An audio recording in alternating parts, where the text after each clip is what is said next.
Okay, good morning, everyone. Hey, thank you for being here today. What do I like to say, I appreciate all of you bringing your sincerity. Thank you, because when people walk into this room, they bring a lot of their own goodness into the room with them. And I appreciate you bringing your sincerity into this place. So thank you for doing that, and thank you for being here today. Also want to say just a shout out to all the volunteers who helped us in the last 2 weeks get ready for the celebration of Tibetan New Year. Oh my goodness, that was a big one. And it was wonderful to be here with the special shrine last Sunday, and the week before to have the special Sacred Day prayers in the morning and so on. And I want to let everyone know we're going to be doing another morning prayer service for another Buddhist holiday. Who knew? At the beginning of the year, it's kind of like the Christian thing, where there's Christmas and then there's New Year's, like right close to each other. Well, the Buddhist version, the Tibetan Buddhist version of this, is the Tibetan Buddhist New Year, followed very closely by the full moon, first full moon of the new year. And that is the day upon which we celebrate the Buddha's performance of miracles in a debate with non-Buddhist scholars during his lifetime. It's a great story. It's one of those kind of moral of the story kind of thing. The moral of the story is don't argue with the Buddha.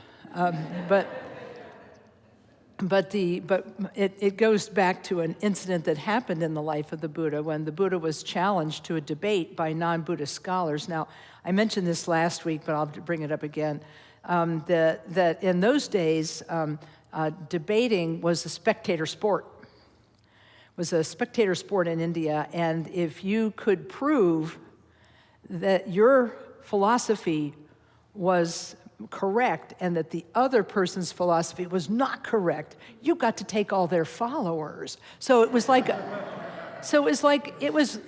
winner take all kind of situation. It was like American Idol and Survivor wrapped up into one thing, And so the story goes that when they challenged the Buddha, he thanked them, turned around and walked away. And then they came running after him saying, but wait, we want to debate you. And he just keeps walking. And he and all of his followers walk to the next town. And they say, we want to debate you. And he says, thank you very much. And he turns around and walks and keeps going. So this took several days because he just kept going from one place to the next. And all of his followers were following. And then the non-Buddhist scholars and their followers were following. So this became a deal. And so eventually the Buddha stopped at Jeddah in northern India. He stopped there where there's a beautiful garden that everybody could be seated comfortably because everybody wanted to see how this was going to come out. This big debate between all these scholars, how is this going to go? What's going to happen? I bet they even had like food stalls and stuff. Anyway, so it was a big party. And so finally the debate happened, and the Buddha, after hearing the non-Buddhist scholars debate, the Buddha performed a miracle. Jets of water came from his hands, this kind of thing. And then he performed a miracle every day for 15 days. And I guess you could say he won the debate, sort of by default, but this story continues to be told regularly, and this event, his performance of miracles, is celebrated every year. And so this year, the lunar calendar places that date on the solar date of this coming Tuesday. I believe it is, March the 3rd? No, March the 3rd. March the 3rd. Is Tuesday. And so we'll be here starting at 9:30 in the morning doing some prayers. If you want to attend in your pajamas, you can attend by Zoom because there will be a Zoom link. I think we're sending out a special announcement about it tonight because somebody forgot to put the publicity out this week. I wonder who that could have been.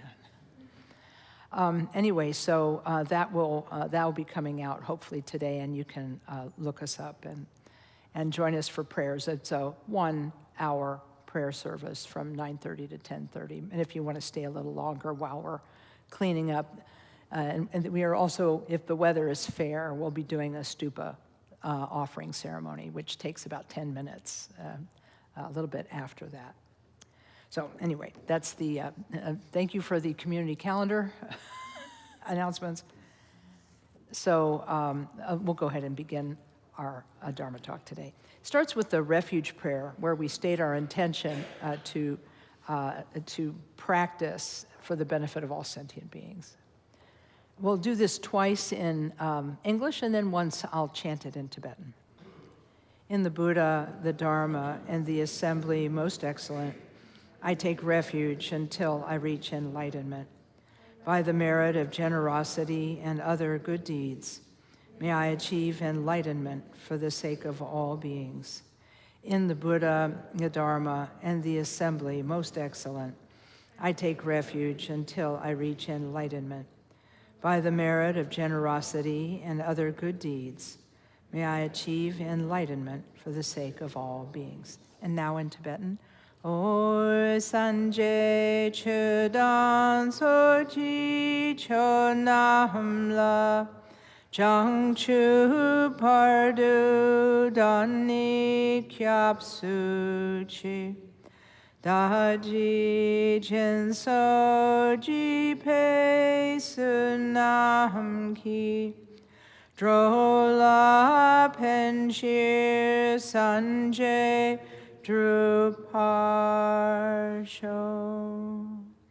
Okay, thank you. I'll recite one more prayer and then we'll begin. Oh, Palden Sawe Lama Rinpoche, Dagi Chiwar Pede Den Shula, Kadrin Jumbo Gwane Che Sunte. Kusum tugging a drip salzo. Okay, thanks very much.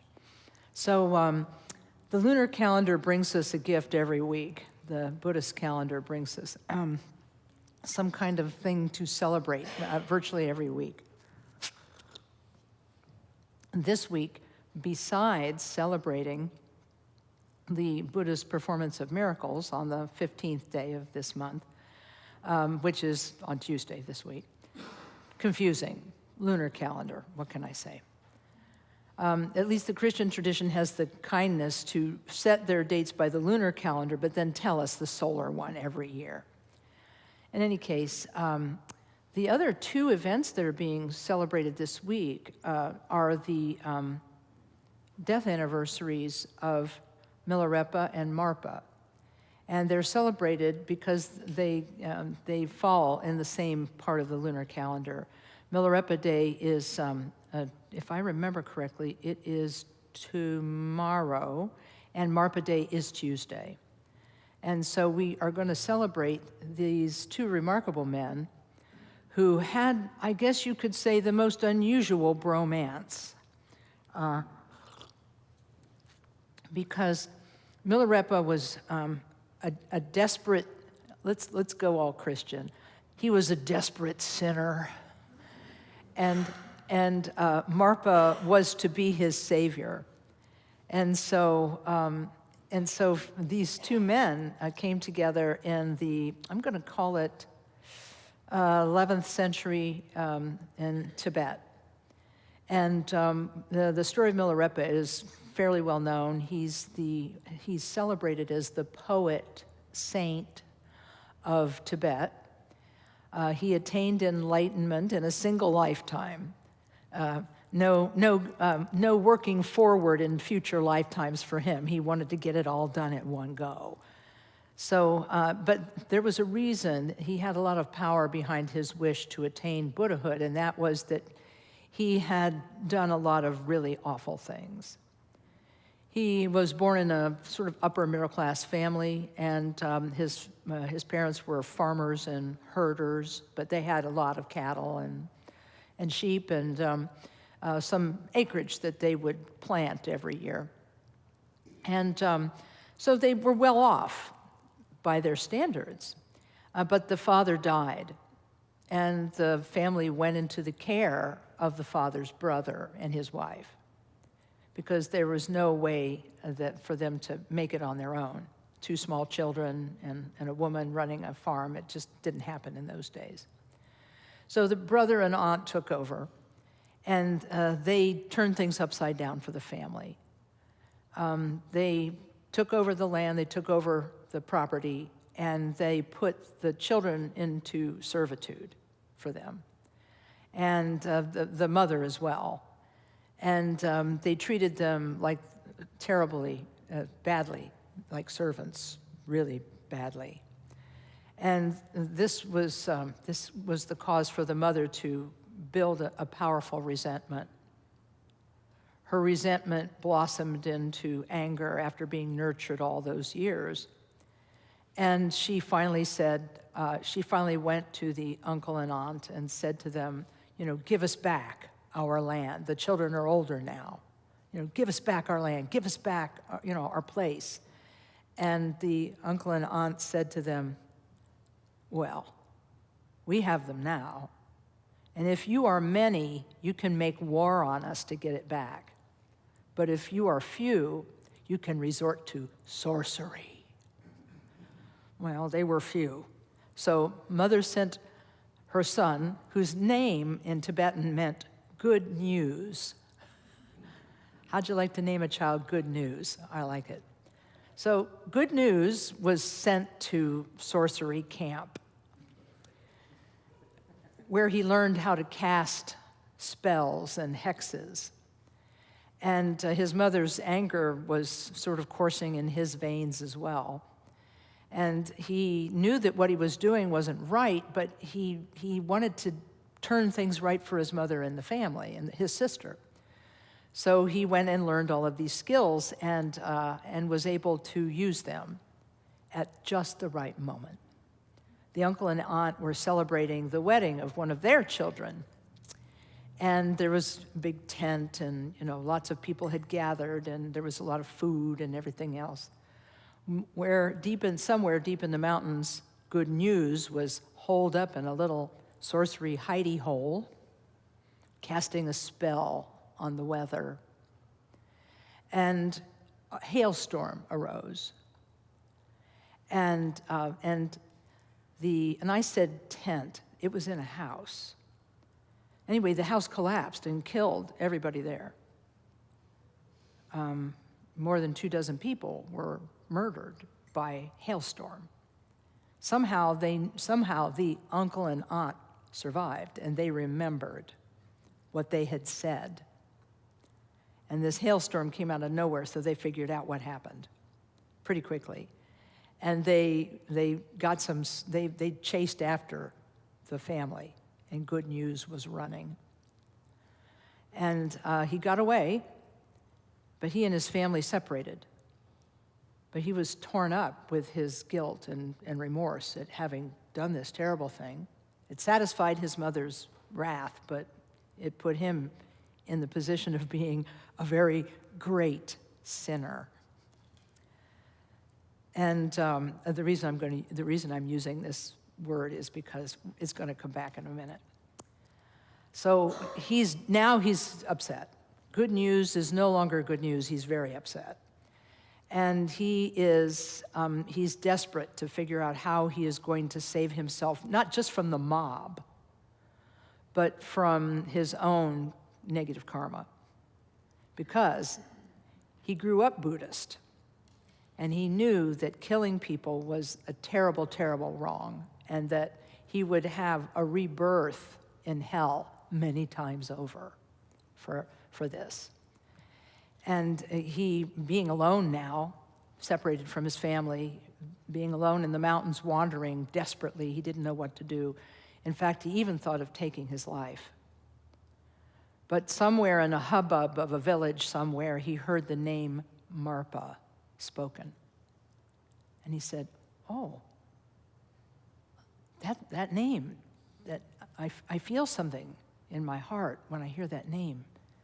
And he heard he was a Lama. And he said, oh, maybe this will be the person who can redeem me from my terrible sins, right? So he goes looking for Marpa. Can't find him here, can't find him there, can't find him anywhere, until one day he comes down a road. He's still looking. And there's a man in the field plowing by hand his field. And he goes up to him and he says, do you know where Marpa is? And he said, no, I don't know where he's at. He said, but go over there. Maybe you'll find him there. And so Milarepa makes his way to a house.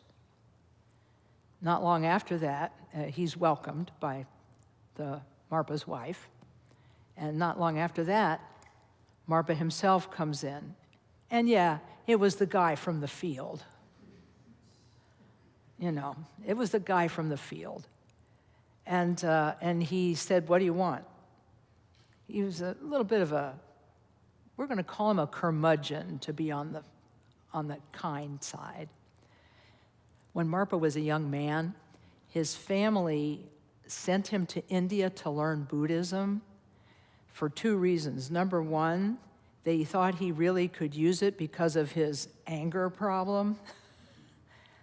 And they also felt that it would keep him safe from his cousins, who he was always making war on. And yeah, with knives and spears and stuff. Yeah, he was that kind of kid.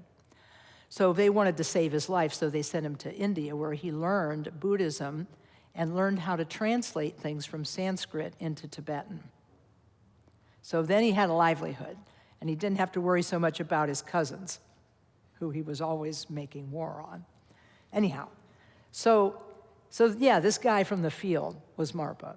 And he said, what do you want?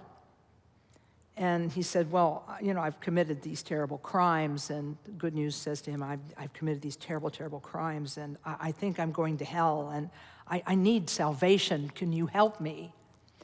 And Marpa's response was something on the order of, we'll see. We'll see. Go do that work for me. Go do that work for me. And so Good News goes and does the work for him. He says, great, now do this thing. And then Good News goes and does that thing. And so this goes on for a very, very, very long time. Meanwhile, he's having seminars in his home for his students. Marpa is having seminars in his home for his closest students. And Good News can see all this happening from a distance as he works. And he's like going through so much torture of jealousy because he can't be part of it. And but he knows that Marpa is going to be the one to save him. He just knows it. He knows it in his heart. He has dreams that tell him this and so forth. So he stays with it. And Marpa says, okay, I'm getting closer to being able to accept you as a student, but I need you to do something else for me first. My son's getting married. Will you build him a house? Sure. So Good News gets all these stones and makes a house, you know, a house out of it. And then Marpa comes and he says, I didn't tell you to build it there. That's not where you should. It's going to get bad. It's going to get bad wind here. You got to get. What were you thinking? No, he has to be over here. So then he puts all the stones back, and then he goes to the other location and he builds a different house there because he said, "Yeah, I don't like that square. Let's make it round." And you know, so then he goes and he makes a round house, and then Marpa says, "Who told you to make it like that?" I must have been drunk. Okay, well, take it all down. We're going to do it someplace else. So third time, he says, "Oh, build it like this. Make it triangular. That would be an interesting house. So make it like that." By the way, meanwhile, he keeps calling Good News great sinner or great sorcerer. This is not pleasant. So in any case, but Milarepa keeps having faith in Marpa and keeps having these dreams that tell him that he's in the right place at the right time. So he's just convinced. So after he builds the triangular house, Marpa comes and looks at it and says, "Great sorcerer, what are you trying to do to me?" That's the shape of a witch hunt, a witch hut, okay? You're going to do sorcery on me. Why did you build it like this? And he said, well, you told me to do it. And he said, get out. Anyway, so now, by now, good news is not good news anymore. He is really upset, and he's getting despair again. He's gotten despair like, I don't know how many times. I don't know, 9 times, something like that. Well, Marpa's wife is watching this with great alarm. She doesn't see Marpa crying secretly at night because he knows he's putting him through the ringer, but he knows he has to do it to help him purge his wrongs. She doesn't see that. She just sees the gruffness and the anger. And so she gets with good news and says, look, I've got a teacher who will teach you everything. I know him, he's a friend of Marpa's, I'll send you to him. So she sends Milarepa with a precious object to give to the master. The master sends a message to Marpa saying, I got something that might belong to you. And Marpa comes and gets him and says, what were you thinking? What were you thinking? And Good News says to him, sir, if you don't teach me, I'm going to have to kill myself. And he said, okay, fine. Come here and sit down. After all of that, he takes pity on him and teaches him. And then he teaches him for years, for many years.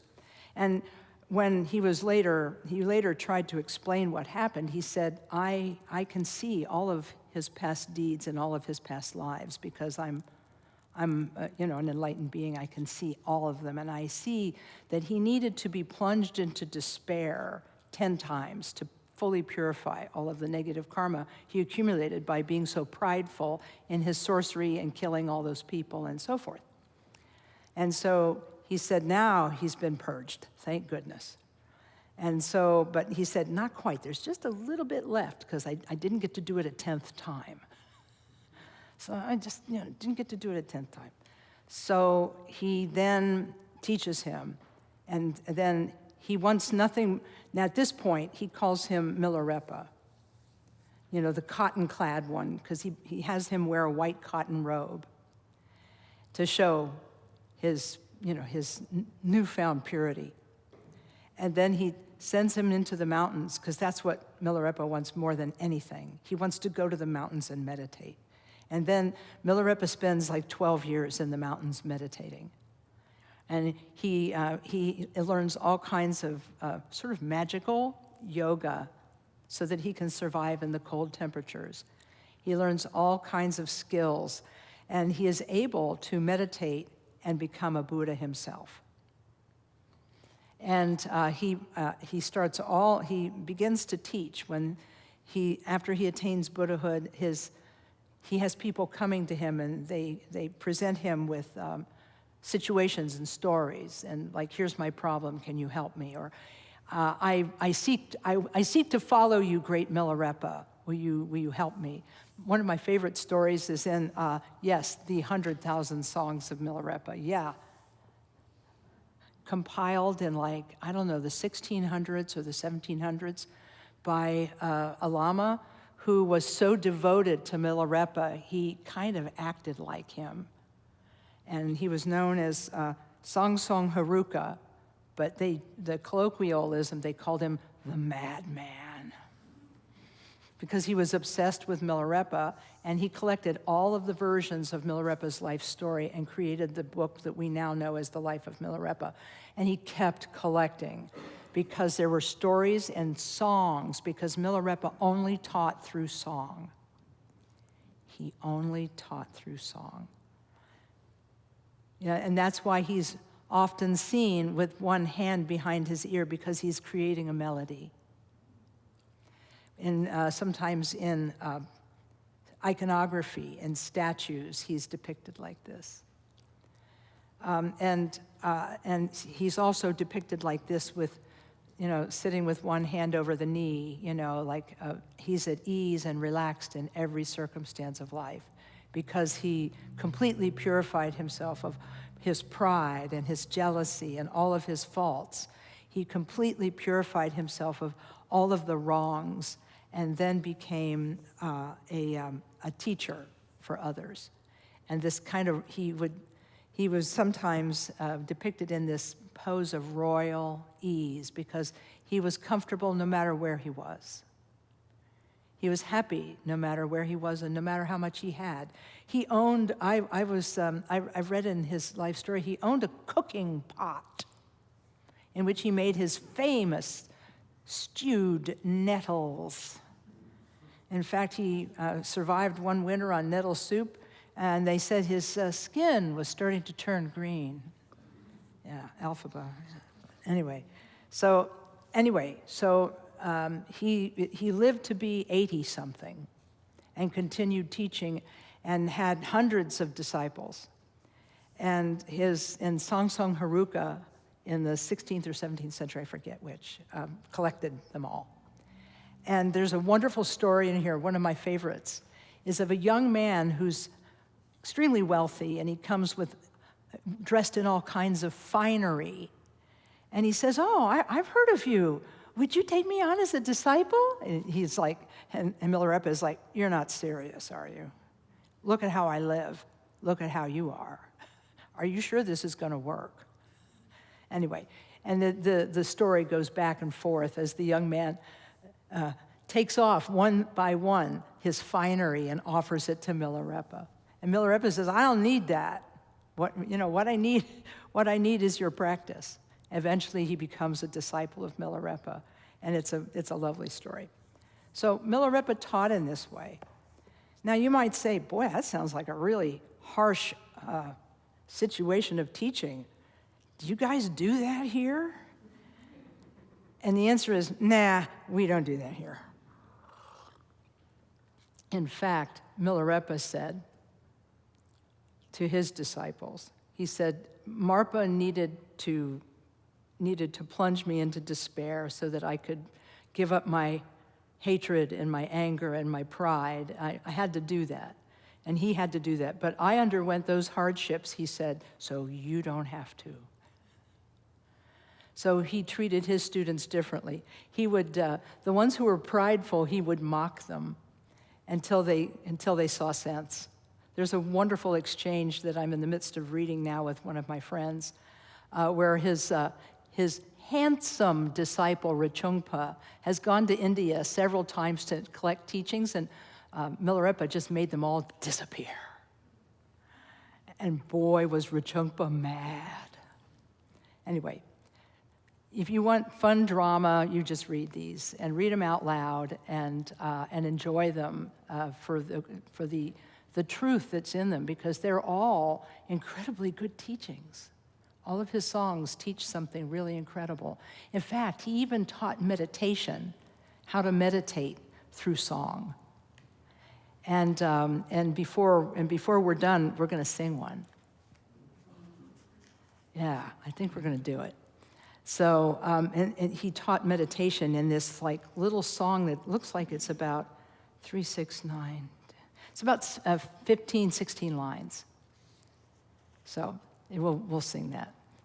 There's another famous story about a woman who comes to him, and I don't know if she's running away from her family or what, but he tested her like he tested the young man in the finery. Like, are you serious? And she becomes a great disciple of his, and she asked him how to meditate, and he said, well, I want you to meditate on the sky, and I want you to meditate on the mountains, and then I want you to meditate on your mind. And she comes back and she says, well, I think I have some problems in my meditation. She said, I tried to meditate on the mountainside, but the trees got in the way. How do I meditate with trees?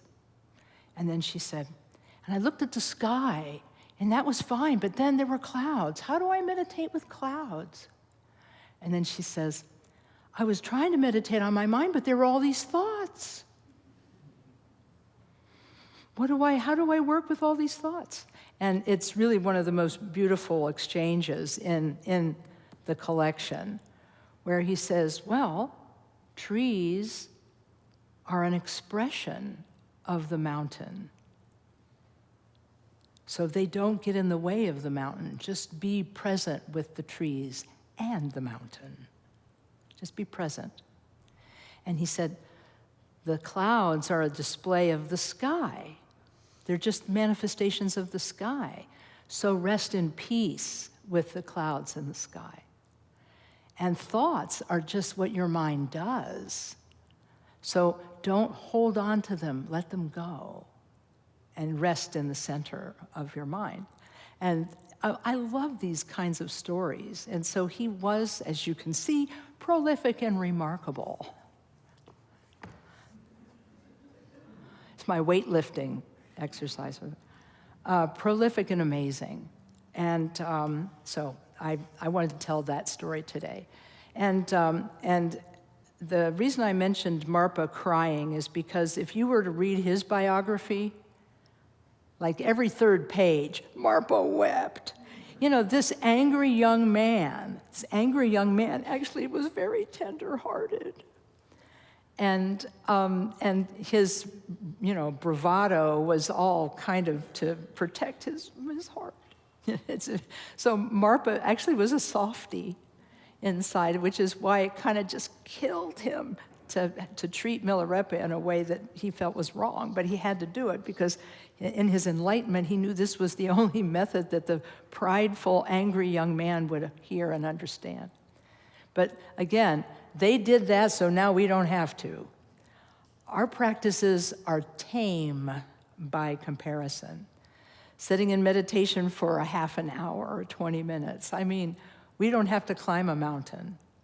We don't have to sit through the snow. We can actually relax and practice in our home, and practice with our daily life, and practice in a way that works for us. We can confront the wrongs that we do through the Buddhist practice of, yes, confession, and purify karma with purification practice and mantra and so forth. And so our road is a lot easier than his was. Our road to purification is quiet sitting, the development of compassion, the development of development of compassion, the development of mindfulness, the development of mantra practice to help transform our minds. So we have a lot easier path of it. But we admire these men because they underwent hardship, great hardship, in order to get the teachings and to practice them in a time when it was really unusual. And then I think about His Holiness the 16th Karmapa, who's depicted in a painting at the back of the room, and Khenpo Karthar Rinpoche, who escaped from China in 1959 and crossed the mountains in order to save what they knew of Dharma from extinction. And I think about what they went through, so we can practice the way we're practicing today. And it just gives me a feeling of gratitude. I'm amazed and I'm grateful. So I think I'll stop here because that was a lot. And maybe you have questions about Marpa's parenting techniques. Maybe you have questions about the life story. Maybe you have questions about other things. I'll take questions for about 10 minutes, and then for the last 10 minutes, we'll sing. Does that sound good? Okay, because, by the way, people, when I was in 3-year retreat, my teacher, this man who escaped from Tibet in 1959, he said, you know what we would do with this book? He said, there are books that are made just of the songs, not with all the narratives and stuff, and like the greatest hits or whatever. And he said what we would do is, like the night before the Milarepa day, we would all wear our white cotton robes, and we would sing all night. We would have like huge pots of tea, and we would sing all night. We'd sing his songs all through the night to honor him. I thought that was really sweet. He kept threatening that we were going to do it, but we couldn't read Tibetan well enough. We also didn't have cotton robes, but it's okay, but I love the whole idea of it. And even now, monastics who have done this practice, they remember it fondly, because it was like, I guess it must have been like the college all-nighter, I don't know, or the sleepover, or whatever. But it was something they remembered, because it was a festive occasion to celebrate the great songwriter.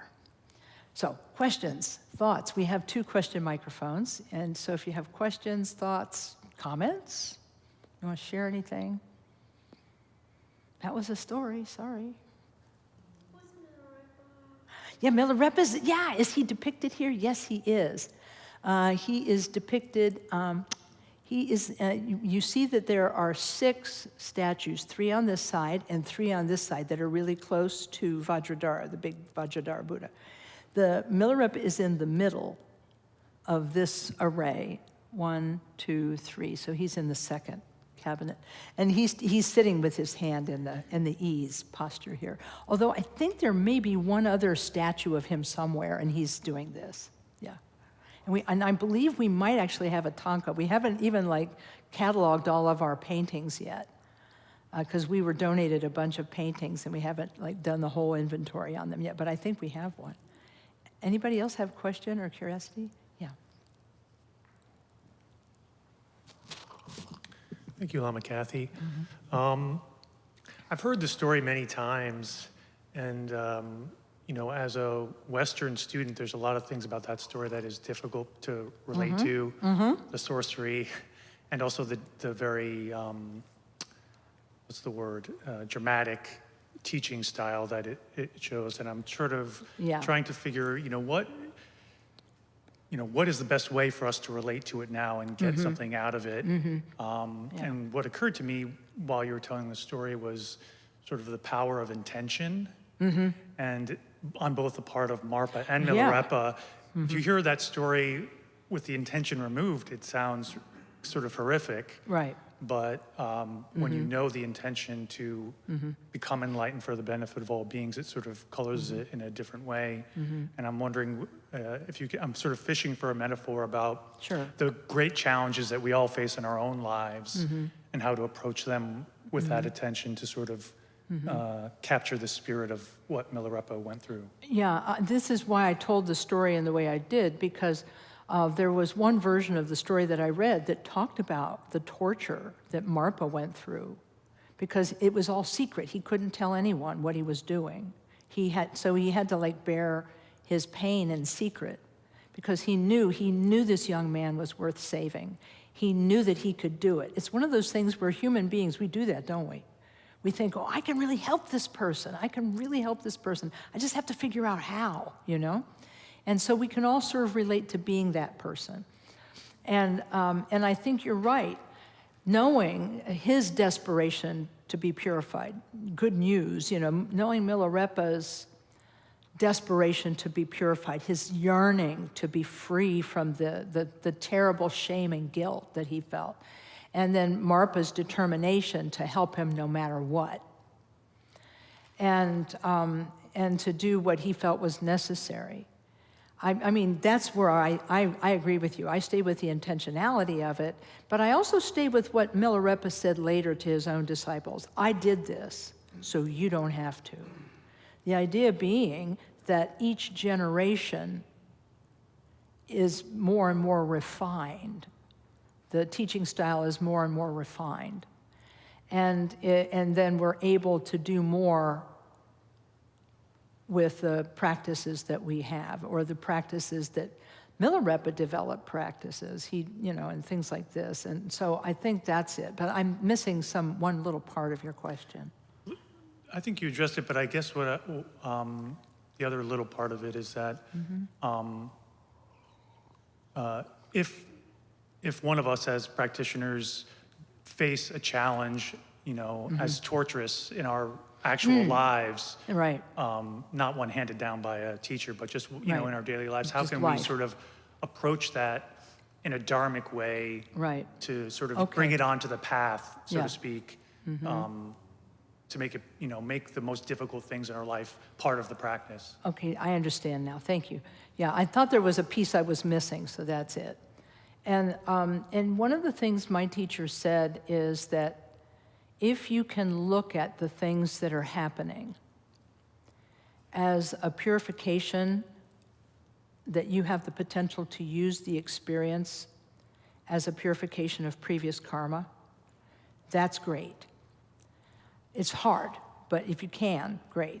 I apologize for this example. It's a really silly example, but it happened on the way here today. I'm driving my car through downtown Columbus on my way here, and I suddenly encounter a horrible smell. A horrible smell. I can't even identify this horrible smell. And then finally I'm like, it's rotting garbage. Why am I smelling that in my car?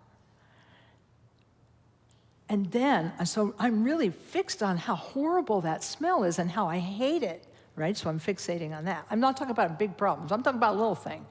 So, and then I realize, it's the truck that's in front of me. The truck that's in front of me is a big truck with a tarp over it. It's carrying garbage to the landfill, and I'm following it. So I am not getting away from this smell anytime soon because I can't pass them because of the distance, and so I'm stuck here with this trash truck, smelling horribly in front of me. And I was first feeling consternation. I was like, whoa, this is bad. And then I said, oh, wait a minute. I pray that this purify all of my negative karma. I pray that this purify, right, my desire to be free of bad smells. I pray that this is purification of whatever negative karma caused it to be in my experience right now. So, I mean, that's a totally silly example. But the idea is that we bring Dharma to mind in the midst of terrible things. And we try to recontextualize them so that they help us go farther down the path. And there's one that's even a little harder to accept, but I try. And that is, if we can see all of these things as our teacher's presence in our life, reminding us of something important. There's actually one of these. This terrible thing you've encountered is really your teacher teaching you to let go. And but that's really hard. So the alternative way to do it is to use the mind training technique of saying, by my going through this painful situation, may I and all beings be free of these painful situations, and may we all become Buddhas, which is the complete transcendence of these situations. And whatever we can bring to bear on it, that's going to be helpful. Again, that's the only way I can do it, is to recontextualize it as being something that I need in order to overcome where I am. I'm still not thinking I'm getting there. I think you got it. Am I closer? That's okay, it. Thank you. Yeah, thanks. There's time for one more before we go to sing. We start singing. Yeah, we have two then. So these two, yeah, you can one can follow the other. Are you able to stand? Okay, and then you can come over and then ask your question after hers. Yeah. Yeah. Thank you, Lama Kathy. Yeah, no, thank you. You mentioned hell. And You might need to come closer to the microphone. You mentioned hell, and Oh, yeah. I'm just not familiar with that in terms of Buddhism. Oh, sure, so I just sure. wondered if you could talk about Sure. that concept. In the Buddha's first teaching, in the collection of the first collection of the Buddha's teachings, the Dhammapada, he explains it all in the first 3 or 4 verses. He says, we are what we think. We are what we think. All that we are arises with our thoughts. With our thoughts, we make our experience of the world. Then he says, if we think, speak, or act, with an impure, meaning selfish and ego-oriented mind. Suffering follows us, just as surely as the wheel follows the ox that draws the cart. Then he goes to the other side and says, if we think, speak, and act with a pure, selfless mind, happiness follows us like a shadow that's unshakable. So some people do teach that the Buddha taught. They do say the Buddha taught that there is an experience called hell. Some people think it's a place. Some people think it's an experience. And I have a feeling that many people in this room feel they've already been there, yeah? You see what I'm saying? So hell may not be a place, but it's an experience. And when we are consumed with hatred and anger, consumed, that's it. There's a Zen story about samurai who comes up to a meditating monk and says, "Monk, tell me about heaven and hell." And the monk looks up at him and says, "Why would I tell an ignorant fool like you about heaven and hell?" And the samurai draws his sword, and he's getting ready to strike and kill the monk. And the monk looks up and says, "That's hell." And then the samurai drops the sword because he realizes what he's almost done, and he begins to weep and beg forgiveness. And the monk says, "That's heaven." So hopefully that helps.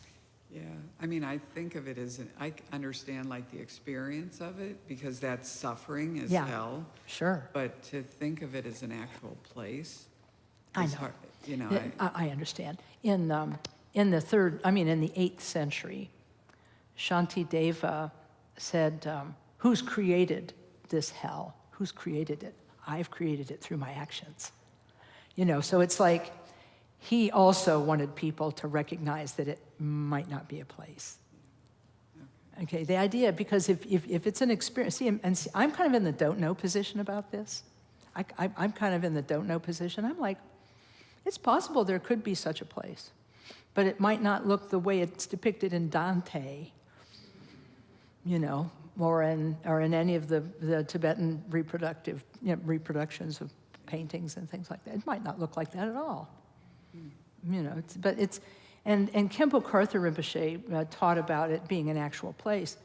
And as he said, as I've gotten older, this was when he was in his 80s, he said, as I've gotten older, I understand the difficulty in seeing it as a place. He said, so if you believe in the experience, that's enough. Because that way you avoid negative action. Some people need hell in order to not do the things they shouldn't do. But other people don't need it. I hope that's helpful. Yes, thank you very much. Okay, yeah. We are what we think. This will be the last question. Could someone pass these out on either side here?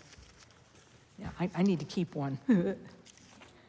Yeah, and then one for the other side. Thank you. Yeah.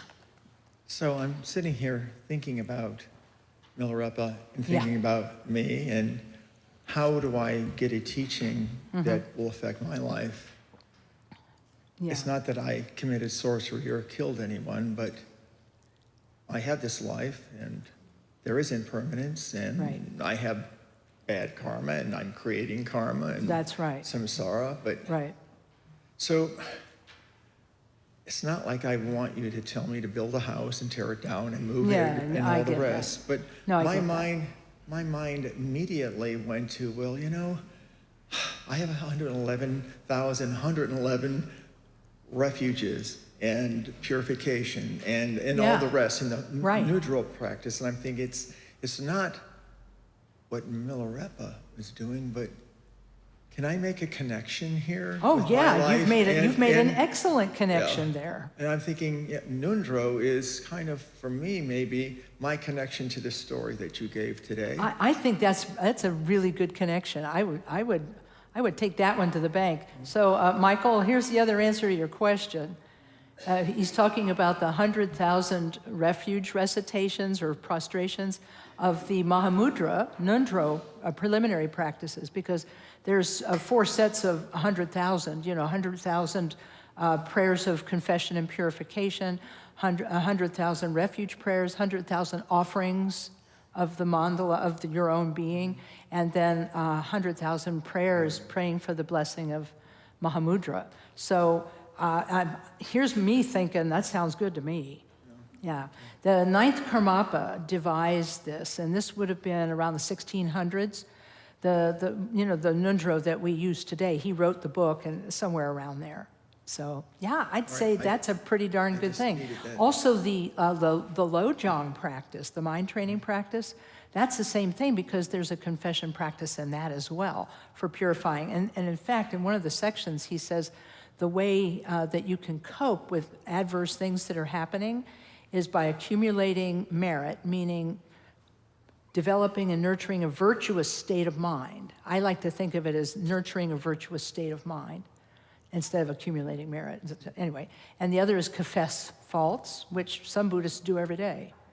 And then the idea of making offerings then to enlightened beings and so on. So yeah, appreciate that. All right, well now we get to sing.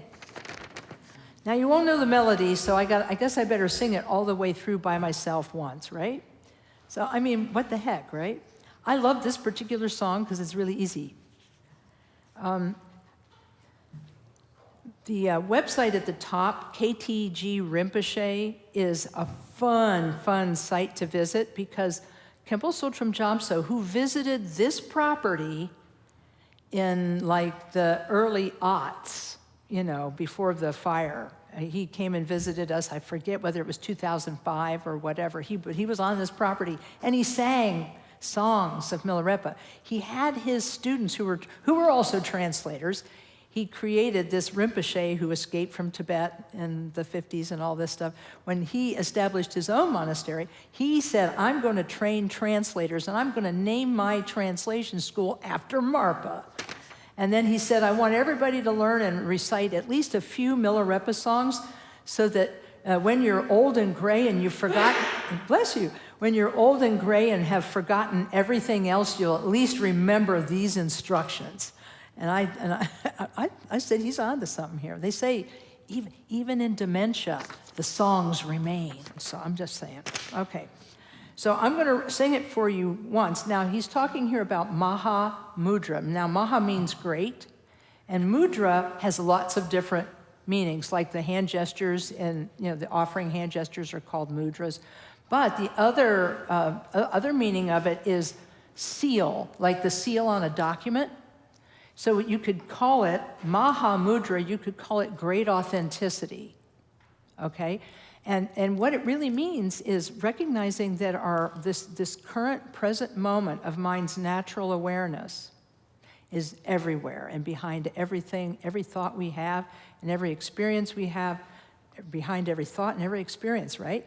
Heaven, hell, all the things in between, and they all arise from and disappear back into the sort of ocean of awareness that's within us. And so learning how to practice like that, learning how to meditate on the mind is the instruction. So let me just read the words. At the time I'm meditating on Mahamudra, I rest without struggle in actual real being. I rest relaxed in a free from wandering space. That means like shamatha. I rest in a clarity cradled in emptiness space. That's vipassana. I rest in awareness, and this is blissful space because the basic nature of mind has no color, shape, location, beginning, or end. Therefore, it's beautiful. I rest unruffled in non-conceptual space. It's concepts that keep us distracted. In variety space, this means like the myriad things that arise in our mind and the myriad things that arise in our experience. In the space that is behind variety, I rest in equipoise. And resting like this is native mind itself.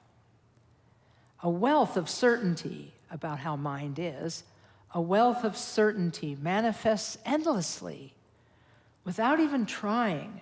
Self-luminous mind is at work, not stuck and expecting results from my meditation. I'm doing okay. No dualism, no hopes or fears. Ho hey, I love that. This is Milarepa for you, carefree. Delusion is wisdom. Now that's being cheerful and bright. Delusion transformed into wisdom. Now that's all right. So, okay, let's see if we can do it. I'll sing it through all the way through once, and then we'll try and sing it together. At the time I'm meditating on Mahamudra, I rest without struggle in actual real being.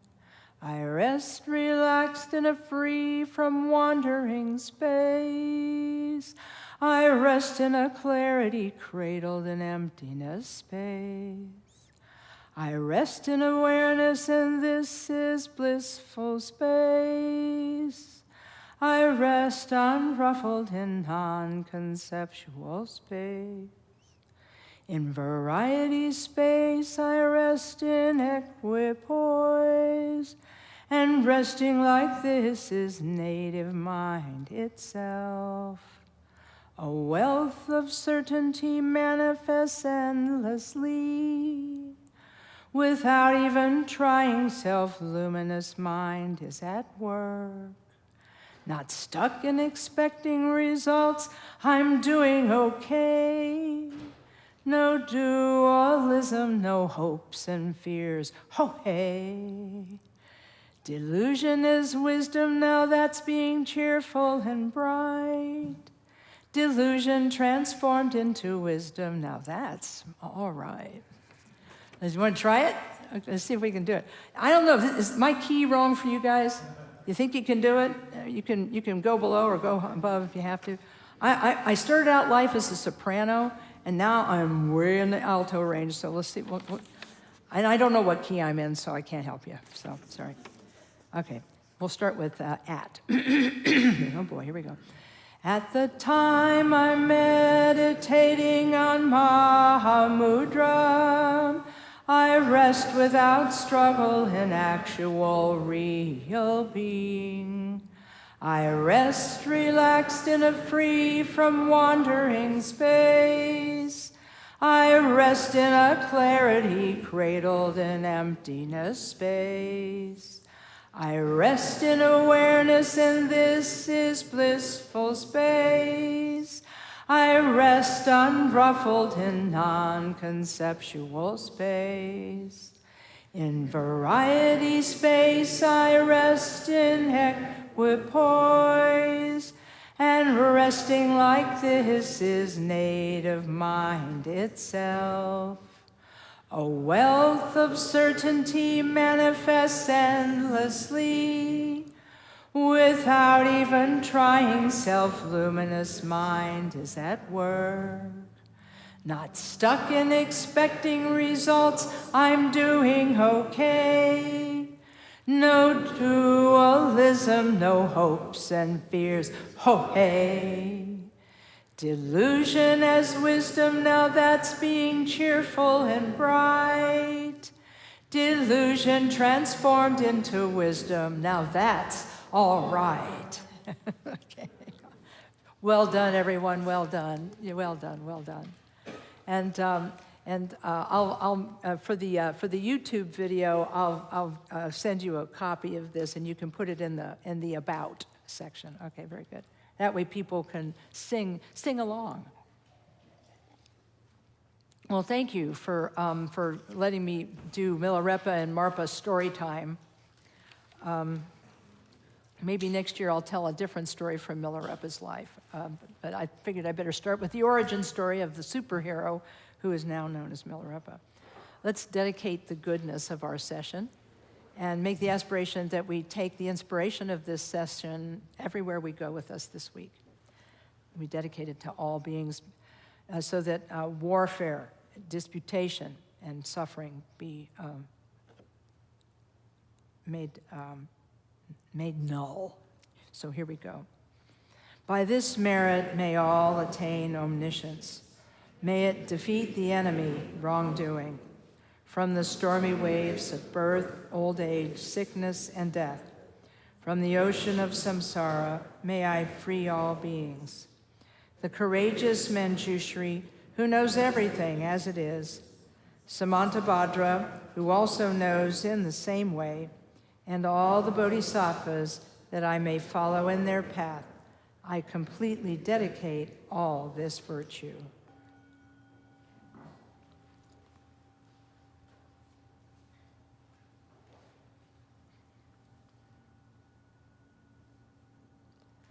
Okay, thanks everyone. It's great seeing you. Have a wonderful week, and we will see you next week. Thank you.